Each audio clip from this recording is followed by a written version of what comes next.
Hello बच्चों, आजकल बहुत सारी प्रतियोगी परीक्षाएं होती रहती हैं जिसमें हिंदी के 20 से 30 प्रश्न पूछे ही जाते हैं।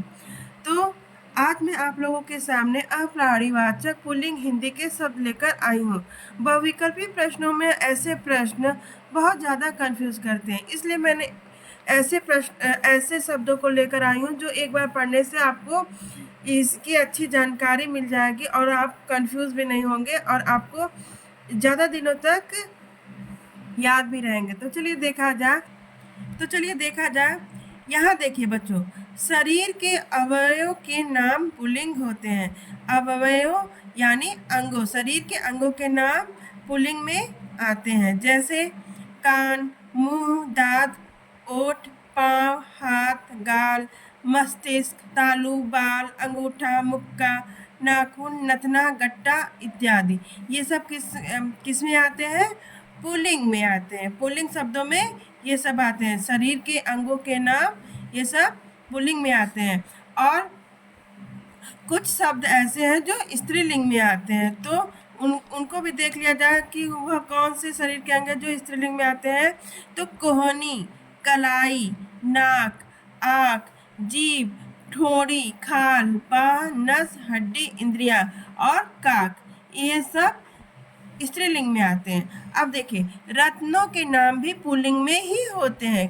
किसके नाम पुल्लिंग में होते हैं? रत्नों के नाम पुल्लिंग में होते हैं, जैसे मोती, माणिक, पन्ना, हीरा, जवाहर, मूंगा, नीलम, पुखराज, लाल इत्यादि।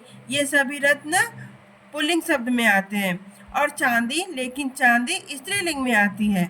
ऐसे ही अनाजों के नाम भी पुल्लिंग में ही होते हैं, कुछ को छोड़कर सभी अनाजों के नाम किस में होते हैं? पुल्लिंग शब्द में होते हैं। तो देखिए, जौ, गेहूं, चावल, बाजरा, चना, मटर, तिल, ये सब किस में आते हैं? पुल्लिंग शब्द में। ये सभी अनाज पुल्लिंग में आते हैं, लेकिन स्त्रीलिंग में आने वाले अनाज कौन से हैं?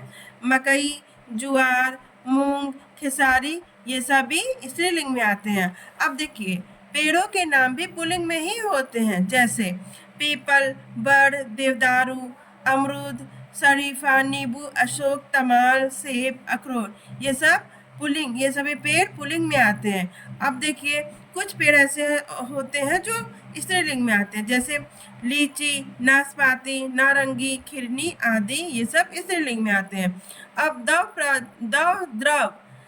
द्रव पदार्थों के नाम भी पुल्लिंग होते हैं, जैसे देखिए पानी, घी, तेल, अर्क, शरबत, इत्र, सिरका, आसव, काढ़ा, रायता आदि।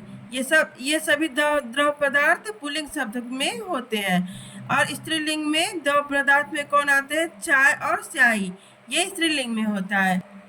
आगे देखिए, भौगोलिक, जैसे जल और स्तर आदि अंशों के नाम प्रायः पुल्लिंग ही होते हैं, जैसे देश, नगर, रेगिस्तान, द्वीप, पर्वत, समुद्र, सरोवर, पाताल, वायुमंडल, नभोमंडल, प्रांत इत्यादि। ये सभी शब्द किस में आते हैं? पुल्लिंग शब्द में आते हैं। और कुछ अपवाद हैं जो स्त्रीलिंग शब्द में आते हैं, जैसे पृथ्वी, झील, ये स्त्रीलिंग में आता है।